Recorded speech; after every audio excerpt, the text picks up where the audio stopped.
José Exili, bienvenue sur le plateau de Résonance Créole et merci d'avoir accepté cette invitation. C'est moi qui vous remercie. Avec grand plaisir. Alors, tu es metteur en scène, directeur artistique de la troupe du 7e continent. Tu mets actuellement en scène la dernière pièce d'Olivier Jean-Marie, baptisée Mama Wana Kaera, satire sociale de notre société martiniquaise et de notre époque.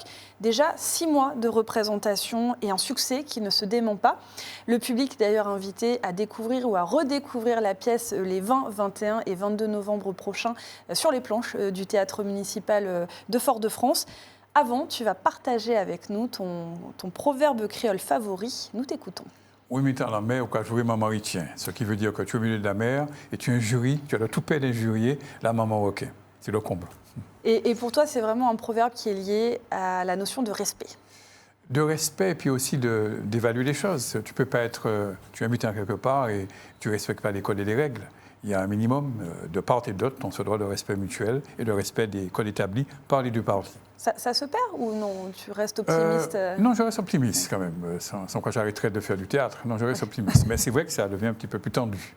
Alors, depuis le mois de septembre, donc, tu as repris la mise en scène de la pièce de théâtre Mama Wana Kaera. Je repose le pitch. Laura, jeune militante de la cause martiniquaise, blesse involontairement sa grand-mère avec une arme à feu.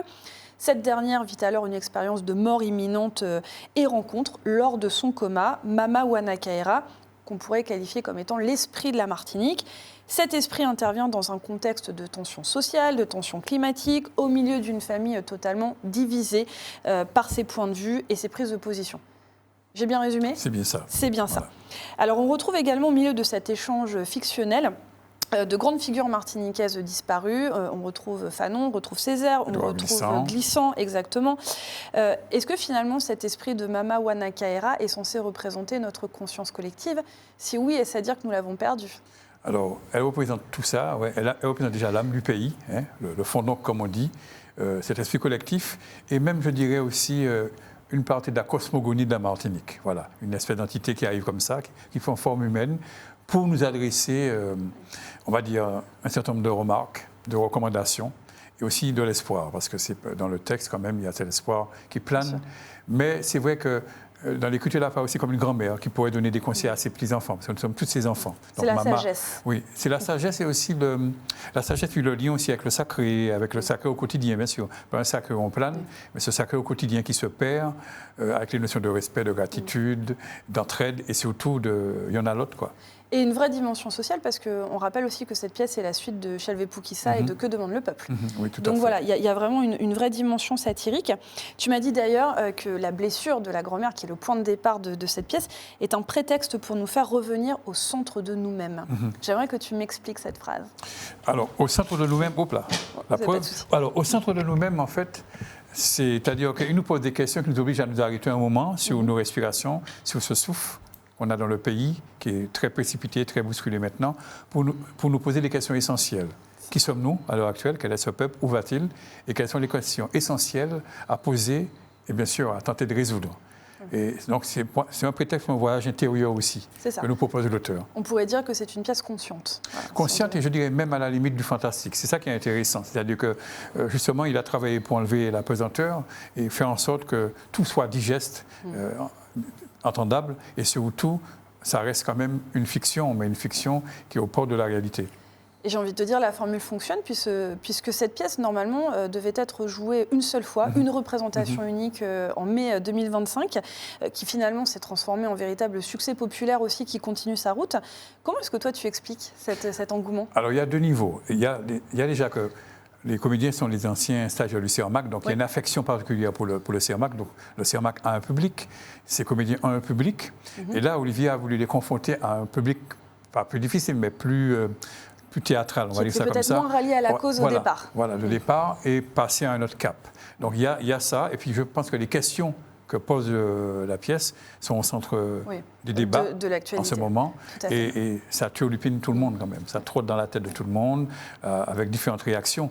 Et je pense que c'est ça. On est au cœur des problématiques sociétales et je pense que les gens y vont aussi pour ça. Et puis aussi pour se voir et s'entendre. Parce que Olivier, l'auteur, convoque des figures tutélaires Oui. Donc il y a tout ça.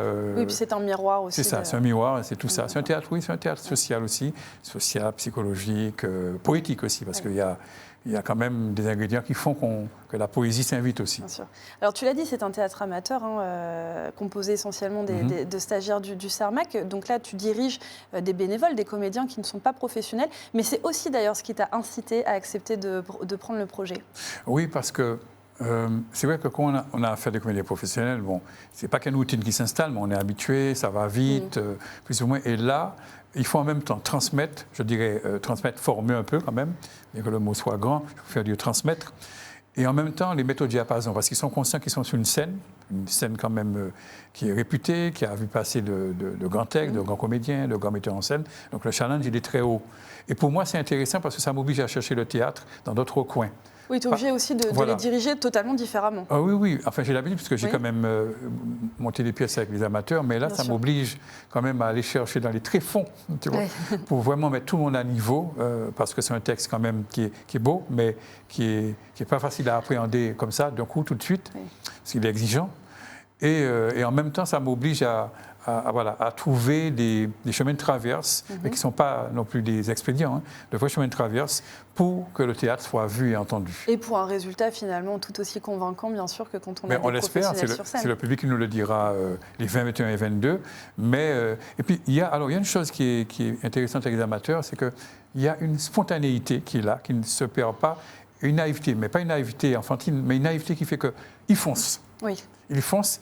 Et ça, c'est bien. Il ne faut pas qu'on perde ça. Ils ne se regardent pas eux-mêmes. Peut-être qu'ils n'ont pas encore ce travers-là de se regarder eux-mêmes. Il ne faut pas qu'on perde ça. Il faut garder cette fraîcheur, cette naïveté qui est nécessaire et utile au théâtre. En tout cas, ton engagement pour la pratique concerne tous les amoureux des planches, puisque tu es également en charge des étudiants qui préparent leur diplôme universitaire de théâtre au sein de l'Université des Antilles. Tu invites d'ailleurs le public à venir découvrir leur travail de restitution au sein du domaine de Tivoli le 17 novembre prochain, sur un texte intitulé « Les enfants de la mer », un texte que tu as déjà mis en scène en 2018 et que tu affectionnes particulièrement. Que raconte ce texte? Alors, ce texte, rapidement, on est sous le régime du Verdieriste, et un étudiant qui part sur un bateau, un boat people, comme on le dit, c'est une espèce de radeau. Il part en espérant arriver à Miami. Et Vinatica, c'est un coup de génie. Elle a imaginé une relation épistolaire entre les deux, entre lui, l'étudiant, et sa fiancée qui est restée à Port-au-Prince. Et jour après jour, elle lui décrit ce qui se passe à Port-au-Prince dans la capitale, et lui décrit ce qui se passe sur le bateau. Mais moi, dans le texte, j'ai volontairement enlevé Port-au-Prince à Haïti. On sait qu'on est dans la Caraïbe, c'était pour ne pas stigmatiser Haïti, parce que Haïti n'a pas l'apanage de l'horreur. Je veux dire que l'horreur et la barbarie sont au port du monde, et ça peut arriver dans n'importe quel pays. On en a déjà des exemples. Donc, en enlevant cette dimension, on sait qu'on est dans la Caraïbe en quelque part. Je n'ai pas voulu non plus stigmatiser Haïti et nous dire que voilà, tout ça peut nous arriver à n'importe quel moment à chacun d'entre nous.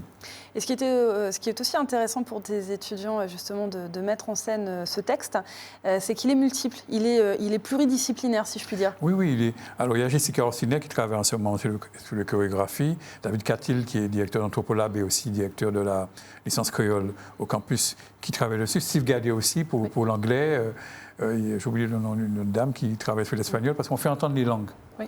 On fait entendre ce bassin caribéen où ces langues se meuvent justement. Et donc il y a de la danse, il y a du mouvement, il y a de la musique, il y a un peu de chant. C'est du théâtre total, comme je le dis. Et où en sommes-nous justement, toi qui fais ce métier depuis maintenant 40 ans, où en sommes-nous de la professionnalisation justement de nos comédiens? Quel regard tu portes sur cette nouvelle génération d'acteurs qui arrivent? De toute façon, ils sont tous intéressants parce qu'ils ont faim au sens noble du terme. Et surtout, ils sont pressés, dans le bon sens aussi, ils dévorent tout. Mais ce qui est intéressant, c'est de voir que c'est un mix entre l'ancienne génération, les choses nouvelles qui arrivent, et puis des choses comme ça qui nous amènent aussi, parce que chaque génération amène des choses théâtralement, que ce soit, c'est jamais à sens unique, c'est pas univoque, c'est vraiment la relation entre un comédien, un metteur en scène ou avec d'autres artistes, c'est toujours comme ça, c'est-à-dire chacun apporte quelque chose. Le rôle du metteur en scène, c'est de prendre et de trancher, de rajouter et souvent de soustraire. Oui. Mais c'est une génération qui est forte et belle. Et alors, ce qui est singulier et qui est très intéressant, on assiste, alors il y a beaucoup de comédiens, jeunes, garçons et filles, mais on sent il y a des metteuses en scène en puissance qui arrivent. Et ça, c'est bien. Les femmes s'emparent des textes. Je pense à quelqu'un comme Rita Ravier, comment elle s'appelle? Son nom va me revenir. Danieli Francisque, voilà. Oui, et elle monte en puissance et ça, c'est fabuleux. On peut aller dormir tranquille. Alors, autre artiste dont l'inspiration transcende les générations, Bob Marley. Oui. C'est lui que tu as choisi, car justement, il traverse les époques. Oui, oui. Il est universel, il traverse toutes les époques, tous les pays. Voilà, il s'invite partout. C'est une ressource d'inspiration pour toi. Ça t'arrive d'ailleurs des fois de réfléchir à tes pièces en musique? Toujours. C'est vrai? La musique fait partie inhérente, essentielle. Il y a deux choses qui me motivent pour démarrer une pièce. Trouver l'univers musical et l'espace de là d'où je vais parler. Ce sont les deux fondements de mes mises en scène. Okay. Et ben, en tout cas, en espérant aussi que la pièce Mama Wanakaera traverse les époques, tout comme Bob Marley. Je rappelle donc qu'elle est à découvrir ou à redécouvrir le 20, 21 et 22 novembre prochain sur les planches du théâtre municipal Aimé Césaire à Fort-de-France. Merci beaucoup, José Exili, évidemment. Voilà. Merci à toi, en tout cas, d'être venu sur ce plateau pour nous parler de cette très jolie pièce. Et merci à vous, chers téléspectateurs, de nous avoir suivis. On se retrouve bien évidemment dès demain pour une nouvelle page dédiée à la culture. Soyez au rendez-vous.